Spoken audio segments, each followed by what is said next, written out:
All right. Interesting emergent gameplay, or how a small player group broke a major game unexpectedly. All right. Has anybody here heard of the game Elite Dangerous? Most likely not. Yeah. Fun game. Have you? Yep. Really? I played that, yeah.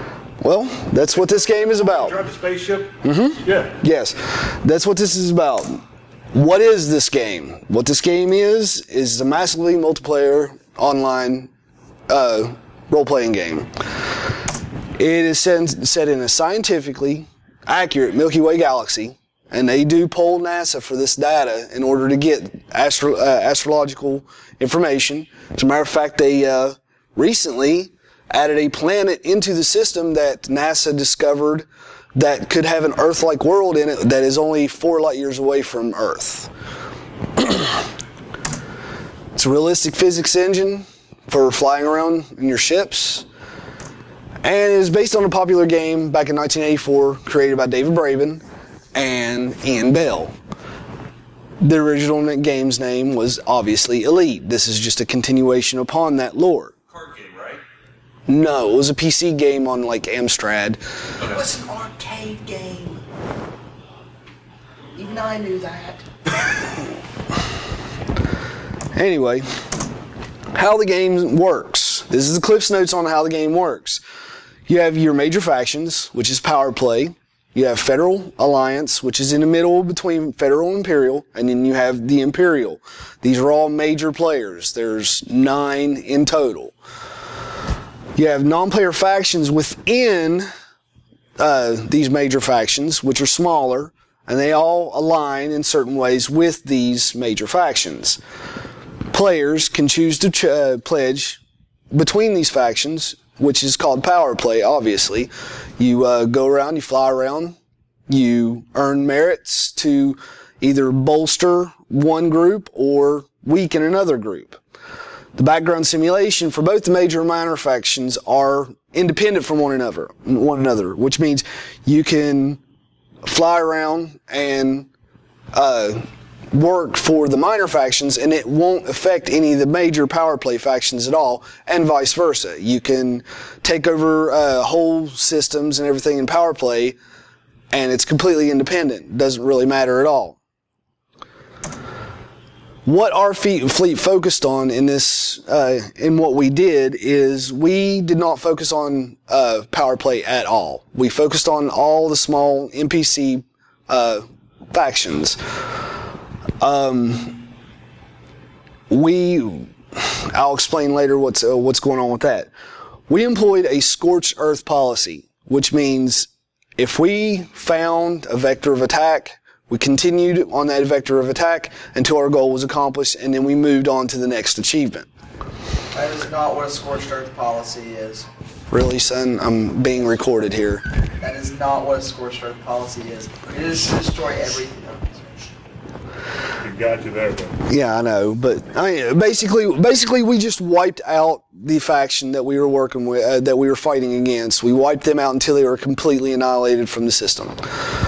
We didn't worry about expanding our faction because once we announced what we were doing and it got out into the public, that growth came back tenfold. And the system we were focusing on was a system called Tiliala, which is a podunk system. There's nothing really there, but we wanted it for us, for our purposes. Background: 2 years ago, we contacted, when the background simulation was added into the game, finally, which was 2.2, which was the version that they added it in. The Black Fleet, TBF, wanted our home system to be in Tiliala because we chose that system even before this. So we went to FDev and asked them, we want our home system to be Tiliala. They were like, no, Tiliala is a permitted system. You can't have it. So they inserted our headquarters, our home system, into the system next door, Varpet. We hemmed and hawed around for a little while, and then 18 months ago, we decided to put our plan into place. What what we started to do is we mapped out where our opponent was, which is the conservatives of Teleala. We mapped out where they were at, and we started from the outer fringes and worked our way in to them. They were the permit givers for Teleala. After we did that, our goals became clear. It was going to be a hostile takeover of Teleala. We were going to blockade the system. And then we were going to make sure that no players at all could acquire the system permit for the system of Teleala. After we did accomplish these goals, we were going to force FDev to acknowledge what we did and then basically bend to our demands. We wanted our home system to be Teleala, and later on, about 3 or 4 months ago, we decided we also wanted to be permit givers. Our player faction wanted to be the permit givers for the system. We adapted the motto, along with the somewhat watered down version of Scorched Earth. We adopted the motto, the enemy of my enemy is my friend. We triggered wars in the systems that the conservatives of Teleala was in, and whenever a non-player faction would go into war with the conservatives of Teleala, we would fight for the opposing group until we finally won the war, which, using our methods, was extremely easy. We would go in and we would basically kill everything. A war, it lasts 3 days. Once a war starts, and from start to end, it's 3 days, according to the rules of the game. After the war, we continued to battle our way around, destroying non-player ships and such, until they finally went into retreat. And then retreat lasted for another 3 days. And at the end, after that was done, they would go into retreat, leave the system, and then we would move on to the next system that they were at. What this did, though, was an unintended consequence of the rules that Frontier Developments had programmed into their background simulation. The problems of this is like it says in the third bullet point, is Sol, which is our solar system, is an important site for the game. People like to visit Sol. Everybody is all the newbies, once they can get out of the original starting systems, they want to go visit Sol.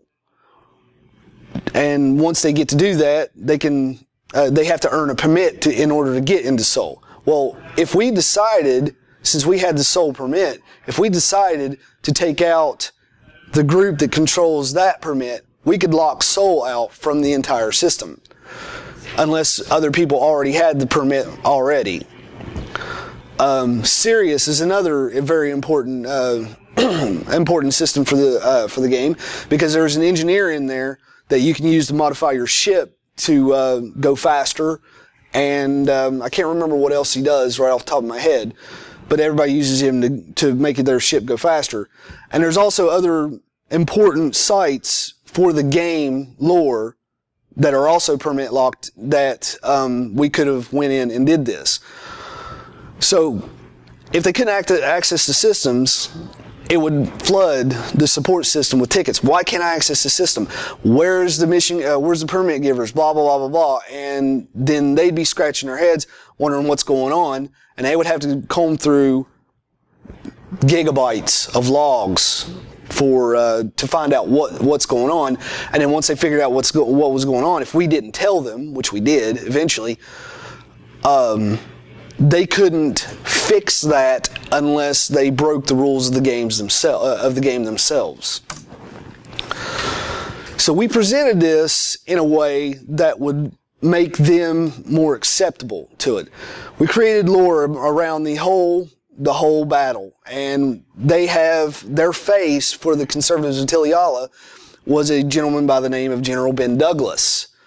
Well, in the lore that we created, we captured General Ben Douglas, and we exiled him on a planet within the Teleala system named Valhalla.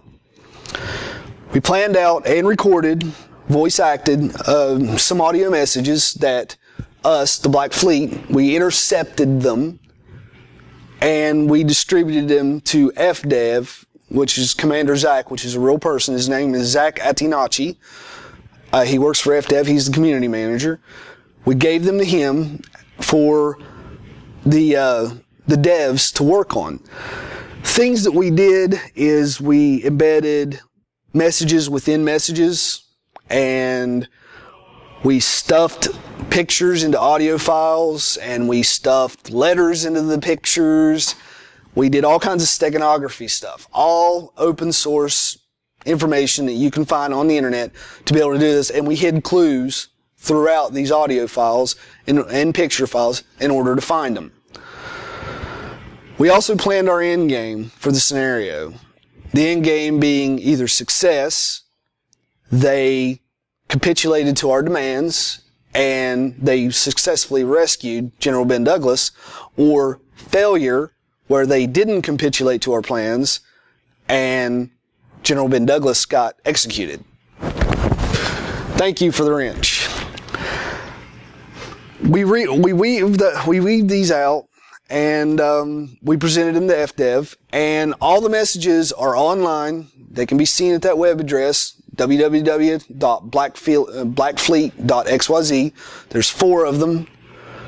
We did it all ourselves. They loved it, and this is their response. Commander Dav, which is the lead developer of the background simulator, he realized the rules were lacking, basically, that they were just not enough in there to be able to prevent such a thing. And this is actually kind of game breaking in a way, in many ways. The first real public mention of what was going on was about 2 weeks before we finally allowed them, because we gave them all this information 3 weeks prior to our mission ending. And about a week before they finally announced it, Commander Dav and another gentleman who do, they switch it out. They do live streams on YouTube. And Commander Dav, his quote was, "There's some interesting emergent gameplay that's been going on recently." When Commander Malik, who is the leader of the sovereignty, asked in the live stream about the background simulation if there's anything going on crazy about it. And he mentioned that. They giggled. They batted around the bush for about 2 minutes. And then he said that there's interesting emergent gameplay, and then just completely went off the subject. The next week was the planning phase of what they were going to let us have. We demanded 4 things. We wanted to be our home system to be Tiliala. We wanted to be sole permit givers, which we did not get. And just as a joke, we threw in there, we wanted a mega ship. And we wanted to be independent. Three of those things we got, one partially. There is supposed to be a planned PC gamer mentioning of what we did. We've been mentioned in Galnet, which is the internal news system of the game. We've been attacked on Reddit, which is great, which is exactly something we wanted to happen. Yay! It was great. It really was. And because of their rules and the way they had to do it, they had to reprogram a lot of the background simulation and create a new status called Exile to prevent what we did from happening again. And how that works is, that's the end of it, unfortunately. How it works is, if something like that happens again, to where a player group would blockade a non-player faction inside a permitted system, they will go into what is called Exile. And what that means is they had to create a ship for this whole thing. They had to create a ship for this whole thing to, it was called a Wells-class cruiser. And it is owned by the non-player faction that got exiled. People can land at it and run missions. And past that, I don't know of anything that's happened. Some things were supposed to happen this week, but I never really got to keep up with anything or anything about it. And next month may be the PC Gamer announcement. Any questions? So was this something, sorry I missed the beginning of it. So was this something that the programmers just didn't see the scenario happening, or is this actual like error code that they actually just was lazy and left it alone? A little bit of both, really. A little bit of with Elite Dangerous, they've got themselves spread so thin that they only have a couple people working on one thing, a couple people working on another thing. Graphically, the game is gorgeous. They really don't need to touch anything graphically, but they continue to tweak it. So they left the background simulation on the back burner, so to speak, and they didn't touch it from the time that they implemented it until we did what we did. So it basically stayed the same, other than bug edits. When they noticed what we were doing, they were like in old crap mode, basically, and that's why they created the new Exile status and created the Wells class capital cruiser. That way, people can go and run missions for the permit holder. Any other questions? You're a nerd. Thank you. I've actually seen YouTube channels where people break out of maps. So they could actually break out of the framework of the map and go to different locations that are still coded. You're still running around, but you're not in the field of gameplay, like first-person shooters and stuff like that. Right. You actually jump over the barriers because of the graphics. Well, there's not really any barriers at all in Elite. It's an open sandbox game. There's 400 billion systems, and you can travel to every single star. Currently, as far as has been logged, 0.0004% of the galaxy has been explored so far. They're estimating that it would take somewhere along the lines of 15,000 years for everybody that's currently playing to explore the galaxy. These giant games like this are just great. But do you find that because they put so many games out and they're so advanced and there's so many people buying for time that eventually these games that are so immersive and so advanced, people get bored of it, they start dropping off the servers, and then you find that other people are not really playing them, and then they just kind of, servers drop off. Go ahead. Oh, no, finish. Take No Man's Sky, for example. That game has 18 quintillion systems. Jeez. Why? Why? 18 quintillion systems, and they're all procedurally generated. Elite Dangerous does procedural generation as well, but it's only 400 billion systems, and it's scientifically accurate. Then you have, like I just said, No Man's Sky. You go any direction you want. Most likely, 99% of the time, you're going to get a different system. And the whole point behind No Man's Sky is you get randomly dumped in a system, and then the point is to get to the center of the galaxy. Okay, yay. Go ahead. How many people play Elite Dangerous? I don't know how many people actually play, but the servers have peaked at 18,000 continuous players at one point, and they hover around 6,500 to 8,000 players on a daily basis. It's not EVE Online. It's not EVE Online, which can hold 40 to 80,000 players, but they got a big server farm, and that's all they concentrate on. Frontier Developments, they've got Elite Dangerous, Roller Coaster Tycoon. They've announced a game that's based on Jurassic Park. That is an open sandbox game, but it's based on Jurassic Park. It's in the MMORPG. Another thing with the gaming world, you see these games, people don't realize that this could be an attack vector, a very easy attack vector, because people are putting money into these games. If people want a different colored weapon, or they want a different color, yeah, you can do that. Real cash on in-game items. Yeah, there's microtransactions for Elite Dangerous. You can buy paint jobs. You can buy different colored lasers. You can buy body kits now.